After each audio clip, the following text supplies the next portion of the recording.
Hey guys, welcome back into Legacy. So I just want to do a video here today. I'm going to get to the regular video tomorrow or Thursday. I just want to hit a subject matter that's kind of close and near to me as I'm talking with one of my friends here. So if you hear steam go off, I do have somebody in the background. Uh, Everything being said, I just want to hit something that I think a lot of people misunderstand. And I'm gonna say it. In some ways that are going to seem a little convoluted and maybe even may stir up some emotions because of some of the more recent debates among tabletop. But I want people to know that this is not coming from the same place as some of those conversations. That's coming from a place of a more appropriate and actual medical end. And that's the idea of actually being a gamer with um, mental illness. Particularly, I'm going to hit agoraphobia. Um, the reason I'm going to talk about agoraphobia is something I don't talk about a lot in public. Is I have an active diagnosis of moderate to severe agoraphobia.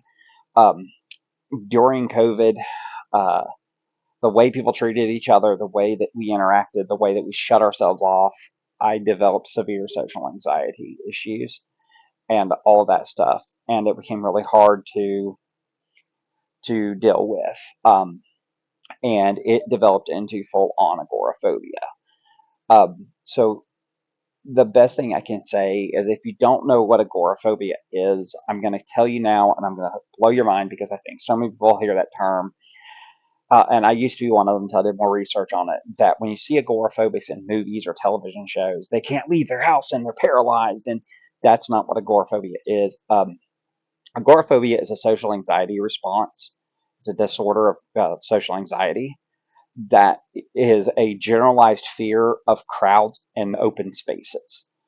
Um, And so what it does is when you're agoraphobic in crowds in particular, you cannot function. You begin to panic, you begin to sweat, your heart rate goes up, you begin looking for exits, you can even have complete breakdowns if you're not careful. Um, I I experience on a regular basis, even just going to do simple things like grocery shop. It is hard. It is not an easy thing to do when you're agoraphobic. It is not what people think it is. I really encourage you to do more medical research on what agoraphobia is and what social anxiety actually is. Um, and so let me go ahead and tell you what the difference between what I'm talking about right now and what the average idiot on the internet talks about. Um, Having a real mental illness like agoraphobia impacts your day to day life. It is not simply being a little afraid to talk to people on the internet. It is not a little afraid of being in a crowd. It is not a little afraid of going out every now and again. It is literally you cannot function. Um, you cannot be in crowds. You cannot be in crowded places. You constantly are checking corners. You are terrified that too many people are around you. You're constantly looking around yourself. Your heart rate is about 125, 130 at rest. It sucks. It is a sucky experience. What these average idiots talk about is, oh my gosh, I'm a little afraid because I don't know these people. That is not agoraphobia. That is just standard, normal social anxiety. Everybody has some level of social anxiety, especially when dealing with people they don't know. So, like if you go to a convention or a game store or whatever, and you're playing with random people online, even you can feel that social anxiety. You're not mentally ill just because you feel a little social anxiety, and it's dangerous to conflate the two because people who have real social anxiety disorders and things like agoraphobia, severe social anxiety, bipolar, schizophrenia, schizoaffective, uh, anything like that, borderline personality disorder, will tell you horror stories about being in public and being in crowds because of how bad they can affect your social anxiety can affect you. So that goes into the reason I said this is dangerous territory is because there have been those videos out there talking about how D&D is not a therapist, and it's not a therapist, but it is a tool.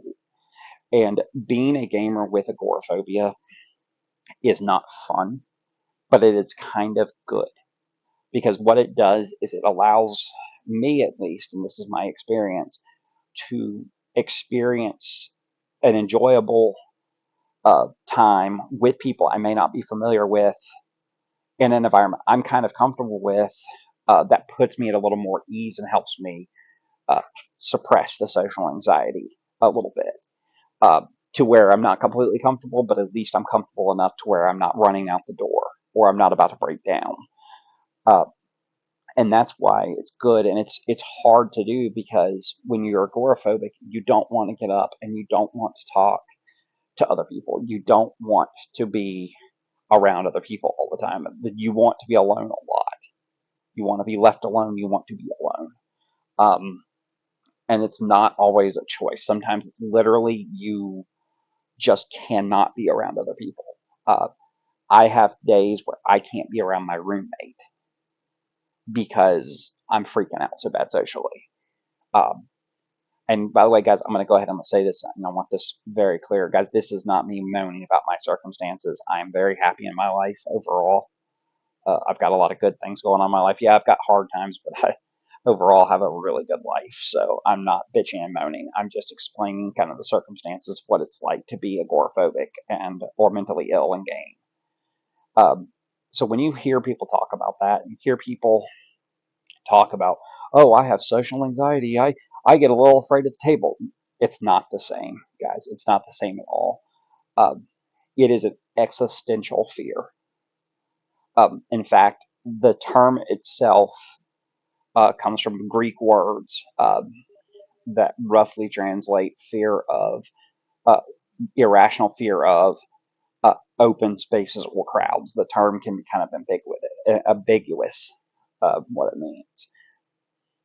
So uh, if you get into being in a game table and seeing somebody who is really mentally ill, really has bad social anxiety, really does have a mental illness, guys, please do not judge them too harshly. They are trying. They are doing the best they can. So I'm going to give you some pieces of advice from an agoraphobic that sits at gaming tables, and then I'm going to close this video out by being a little intimate, more intimate than I am normally, but uh, three pieces of advice I can give you when dealing with somebody who's agoraphobic or mentally ill, like say BPD, schizophrenia, any schizoaffective disorder, bipolar, any of those things. Guys, the first thing is do not treat them differently because they're mentally ill. I don't want to be treated differently. I'm just a person. One of the things that I spent years working on with my care teams is I am not a bipolar person. I'm a person with bipolar. I am not my bipolar. I am a person. I am a human being. I have ambitions. I have goals. I have a life. I do things outside of game tables and stuff. I do a lot outside of the game table. I'm currently taking care of 6 cats, 2 dogs. I have a roommate, and I have a regular day where I have friends come to the house and we do board games and card games and RPGs and stuff. I absolutely do not want to be treated differently than you would treat your friend who's completely, lack of a better term, normal. Um, don't treat people differently because they have issues. Please don't. It sucks to be at a table as somebody who has social anxiety and feel like people are treating you with kid gloves because they're afraid of you or something. Because that's what it feels like. It feels like they're afraid of you, not that they're treating you differently. It feels like a fear. What if that guy goes off because he's not really all there? I'm not going to go off on you. That actually takes quite a bit to make me super angry. I can get upset, and I think people who've watched my channel for a long time have heard me get upset. You guys have never seen me angry. I punched a dent in an 8x8 one time because I was angry at somebody. I mean, get me there, you've done something. Um, second thing you don't do is don't treat them like they're different. Second thing, guys, welcome them with open arms. Be a friend. Be good to them. Uh, Treat them good. That's what they need. They need to know that a game table is a place that welcomes them in spite of their problems. Guys, and that does also mean that if they're having a hard day and they show up to a game table, if they're bipolar and they're having a manic episode and they show up to the game table, don't treat them like dirt because they have rapid speech or oppressed thoughts or oppressed speech. Don't treat a schizophrenic who's having hallucinations like a ticking time bomb. Uh, he can't help it, guys. I know everyone has misconceptions about medications for these things. They do not stop the symptoms. They simply most of the time help control them. You can still get so stressed out if you're schizophrenic that you have hallucinations. You can still have manic episodes, bad manic episodes. You can be on the wrong medications, for God's sake. Medications are a balancing act. They are not as simple as taking a pill and magically you're like everyone else. So welcome people with open arms. Be generous. So don't treat them differently. Be generous. And the last piece of advice I can give you guys is if somebody comes to you and tells you they're having a hard time, guys, be empathetic. Um, and I know this one sounds common sense, but be empathetic in that you really need to understand those people. It takes a lot for a mentally ill person to come to you sometimes and say, "Hey, I'm having trouble. I'm having a hard time." Sorry, my dog's trying to eat a tin can. Um, yeah, my dog is part goat, and I think he's got Down syndrome or something. Seriously, he's not very bright. Um, but so if you get into that and you have a guy come to you and saying, "Hey, man, I've had a really hard week. I'm having some trouble. Being here, you know, guys, be empathetic to that. Be caring about it. And those things really do, I'll be honest with you, those three things really do tie together. And I think the way you can tie them together is be human. Don't be a monster to people because they have problems, for the love of God. I cannot tell you. And now I'm going to be a little bit sincere with you guys and a little more open than I am with at most times. Guys, I'm struggling right now um, with sitting at tables. Um, I really want to get into playing more, and I really can't because I'm terrified to sit at tables. Not because I'm afraid people are going to judge me or anything, but because I don't know how I'm going to react to random people. Um, I joke with my doctors and my care providers that I'm the most gregarious agoraphobic you'll ever meet. I love meeting new people. I love talking to people. I love having communication. But even then, I have a hard time right now with getting to the table and getting opening up to people because I don't know how they're going to react, and I'm always terrified the reaction is going to be negative because there are so many misconceptions about mental illness. There are so many misconceptions about people who don't have everything together, and I hope, for the love of God, that this video helps you understand that playing as a player or DM, as a mentally ill player or DM, it is not easy. It is hard. It is hard to do what you love when you're not feeling well. It is hard to do what you love when you're taking medications that make you sick. And yes, the medication make you ill. I just had to come off of a medication because it was causing increased psychosis. We didn't realize that it was what it was. We were trying to figure out what it was, and it turns out it was one of my meds. We had to pull me off that medication to prevent further psychosis and deterioration. So it is not easy to do that. And it is not easy for me to film this video, just so you know. This is not an easy video. This is a very vulnerable video. And I'm going to say something right now. If your intention is to come onto this video and leave comments about my mental health status or accusing me of being a liar or any of that, uh, I'm trying not to curse in these videos anymore, but I'm just going to say it. You can fuck right off. Um, that's my response to that. Guys, I am really struggling right now.